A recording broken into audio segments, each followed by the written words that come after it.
নমস্কাৰ, আপোনালোকৰ বাবে আৰু এটা গুৰুত্বপূৰ্ণ ভিডিঅ' আছে। আপোনালোকে ভিডিঅ'টো শেষলৈ চাই থাকিব, কিয়নো গোটেই প্ৰচেছটো এটা ভিডিঅ'তে আপোনালোকক দেখুৱাম। বন বিভাগৰ চাকৰি মুকলি কৰিলে। ইয়াত টোটাল পোষ্ট আছে 113, 113টা পোষ্ট আছে। ইয়াত শিক্ষাগত অৰ্হতা আৰু বয়সৰ সমস্যা গোটেই ডিটেইলছত ইয়াত দি আছে। আৰু যদি আপোনালোকে ফাৰ্ষ্ট টাইমৰ কাৰণে মোৰ ভিডিঅ'টো চাই আছে, তেনেহ'লে চেনেলটো ছাবস্ক্ৰাইব কৰি ল'ব, কিয়নো আপডেট আপোনালোকে নিউ পাই যাব ডেইলি। হ'ব, চাই থাকক। নমস্কাৰ, আপোনালোকৰ বাবে আৰু এটা গুৰুত্বপূৰ্ণ ভিডিঅ' আনিলোঁ। ইয়াত আছাম ফৰেষ্ট ডিপাৰ্টমেণ্টৰ ৰিক্ৰুইটমেণ্ট হয়। 2025ত ভেকেঞ্চিটো ওলাইছিল, কিন্তু এতিয়াও অনলাইন চলি আছে। ইয়াত দেখিব পাৰে 113 মানে 113টা ইয়াত টোটাল পোষ্ট আছে। ফৰেষ্ট ডিপাৰ্টমেণ্টৰ হয়, আছাম ফৰেষ্ট ডিপাৰ্টমেণ্টৰ হয়। ইয়াত ড্ৰাইভাৰ কনষ্টেবল ভেকেঞ্চি হয়। আপোনালোক গোটেই প্ৰচেছটো দেখি আছোঁ। যদি এতিয়াও এপ্লাই কৰা নাই, সোনকালে এপ্লাই কৰি ল'ব। ইয়াৰ লাষ্ট ডেটটো হয় 16 তাৰিখ হয়, লাষ্ট ডেট জানুৱাৰী 16 তাৰিখ, সেইটো লাষ্ট ডেট হয় 2026। ইয়াৰ টোটাল পোষ্ট আছে 113টা আছে। ড্ৰাইভাৰ কনষ্টেবল ভেকেঞ্চি হয়। আছাম বন বিভাগ, ইয়াত কি আছে, অসম বন বিভাগত চাকৰি হয়। ইয়াত গোটেই প্ৰচেছটো আপোনালোকক দেখুৱাই আছোঁ। ইয়াত মানে অৰ্গেনাইজেশ্যনটো নেম হয় SLPRBৰ ফালৰ পৰা সেইটো মুকলি কৰি দিছে। ইয়াত number of post, total post আছে 113, 113টা। আৰু আপোনাৰ যদি 10 পাছ কৰিছে, তেনেহ'লে সেই পোষ্টত এপ্লাই কৰিব পাৰিব। ইয়াত জব টাইপ কি আছে, আছাম গভৰ্ণমেণ্ট জব হয়। এপ্লিকেশ্যন যিটো মোড হয়, মানে আবেদন কৰিব, অনলাইনৰ যোগেদি আবেদন কৰিব লাগিব। ড্ৰাইভাৰ যিটো কনষ্টেবল হয়, ইয়াত টোটাল পোষ্ট আছে 7টা পোষ্ট আছে।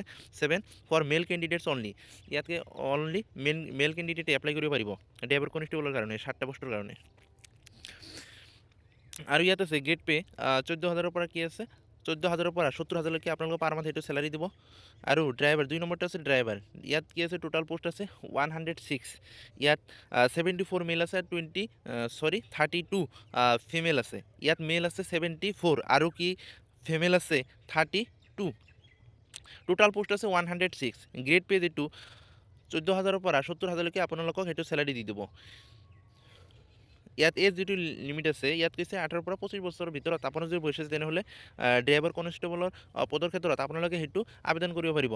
আৰু ফৰ ড্ৰাইভাৰ পোষ্টত আপোনাৰ যদি 18 পৰা 40 বছৰ আছে, তেনেহ'লে সেই পোষ্টত আপোনালোকে এপ্লাই কৰিব পাৰিব। ড্ৰাইভাৰ কনষ্টেবল আৰু ড্ৰাইভাৰ পোষ্ট আছে ইয়াত দুটাত। যিটো ড্ৰাইভাৰ পোষ্ট হয়, ইয়াত 18 পৰা 40 বছৰলৈকে, 18 পৰা 40 বছৰলৈকে আপোনালোকে আবেদন কৰিব পাৰিব। আৰু যিটো কনষ্টেবল 18 পৰা 25 বছৰলৈকে। এজ ৰিলেক্সেশ্যন আছে, আপোনালোকে জানে। ST SCৰ কাৰণে আছে 5 বছৰ, OBCৰ কাৰণে আছে 3 বছৰ। ইয়াত গোটেইখিনি দিয়া আছে, ড্ৰাইভাৰ পোষ্ট অনলি। ইয়াত এজ প্ৰুফ যিটো লাগিব, এডমিট কাৰ্ড, মেট্ৰিক এডমিট কাৰ্ডটো লাগিব। এপ্লাই যদিও কৰা নাই, আপোনালোকে সোনকালে এপ্লাই কৰি ল'ব। আৰু এটা কথা, আপোনালোকৰ ভেলিড ড্ৰাইভিং লাইচেন্সটো লাগিব সেইটো, কিয়নো সেইবিলাক কি আছে, ড্ৰাইভাৰ পোষ্ট মুকলি কৰি দিছে। সেইকাৰণে ড্ৰাইভাৰ পোষ্টৰ কাৰণে আপোনাৰ ড্ৰাইভিং লাইচেন্সটো লাগিবই। ইয়াত ফিজিকেল ষ্টেণ্ডাৰ্ড কৈছে হাইট মেলৰ কাৰণে 160.5 চেণ্টিমিটাৰ, হাইট ফিমেলৰ কাৰণে আছে 154 চেণ্টিমিটাৰ। OBC MOBCৰ কাৰণে অলপ বেলেগ বেলেগ আছে, আপোনালোকে চাই ল'ব। ইয়াত 160 চেণ্টিমিটাৰ আছে, 152 চেণ্টিমিটাৰ আছে। আৰু মেল অনলিৰ ক্ষেত্ৰত, ইয়াৰ ক্ষেত্ৰত কি কৈছে 80 চেণ্টিমিটাৰ। আৰু জেনেৰেল OBC ST SCৰ কাৰণে 70 ইয়াত মানে আছে, মেনশ্যন কৰি দিয়া আছে। আৰু মেডিকেল যিটো ফিটনেছ হয়, must B sound health with good, সেইটোতো লাগিবই আপোনালোকে। আৰু কৈছে ইয়াৰ চিলেকশ্যন যিটো প্ৰচেছ হয়, ইয়াৰ বিষয়েও কৈ দিছে। ইয়াত প্ৰথমত হ'ব ফিজিকেল এফিচিয়েঞ্চি টেষ্ট। ইয়াত হ'ব 40 মাৰ্কছ থাকিব। ইয়াত ৰেচ এণ্ড লং জাম্প থাকিব। ইয়াত medical examination, physical standard test হ'ব, ড্ৰাইভিং টেষ্ট হ'ব। ইয়াত 10 মাৰ্ক থাকিব, 5 মাৰ্ক ইয়াৰ 5। আৰু ৰাইটিং টেষ্ট ইয়াত আছে 50 মাৰ্ক আছে। আৰু ইয়াত MCQ কুৱেশ্যন থাকিব, 100 কুৱেশ্যন থাকিব। ইয়াত 100 MCQ basic subject and Assam related topics থাকিব। ইয়াত মাৰ্ক থাকিব 50 ৰাইটিং টেষ্টত।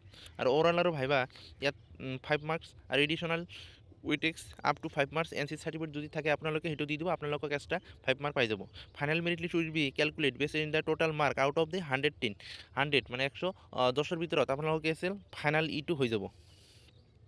হাউ টু এপ্লাই, কেনেকৈ এপ্লাই কৰিব ইয়াত মেনশ্যন কৰি দিয়া আছে, ষ্টেপ বাই ষ্টেপ ইয়াত কোৱা আছে। আপোনালোকে মোবাইলতো এপ্লাই কৰিব পাৰিব, আৰু কম্পিউটাৰত গৈ আপোনালোকে এপ্লাই কৰিব পাৰিব। ইয়াত গোটেই প্ৰচেছটো দিয়া আছে। যদি আপোনালোকে মোবাইলতো এপ্লাই কৰিব বিচাৰিছে, তেনেহ'লে মই কমেণ্টত জনাব, ভিডিঅ'টো মই আনিম, কেনেকৈ এপ্লাই কৰা ভিডিঅ'টো আনিম। আৰু ইয়াত আছে অনলাইন এপ্লাই ষ্টাৰ্টিং যিটো ডেট হয় 16/12/2025। আৰু এপ্লিকেশ্যন যিটো লাষ্ট ডেট হয় 16/1/2026, 16 তাৰিখৰ পৰা সেইটো আপোনালোকৰ লাষ্ট ডেট হয়। যদি এতিয়া এপ্লাই কৰা নাই এতিয়ালৈকে তেনেহ'লে সোনকালে এপ্লাই কৰি ল'ব, বেছি সময় আৰু নাই। আৰু লিংকবিলাক আপোনালোকক দি দিম, তাৰ পৰা আপোনালোকে গৈ নিজেই এপ্লাই কৰিব পাৰিব আৰু এডভাৰটাইজটো গোটেইখিনি আপোনালোকে চাব পাৰিব।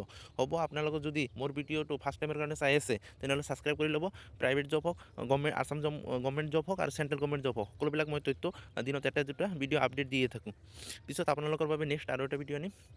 যদি ভাল হয় ভিডিঅ'টো ভাল লাগে তেনেহ'লে লাইক এটা কৰি দিব। হ'ব।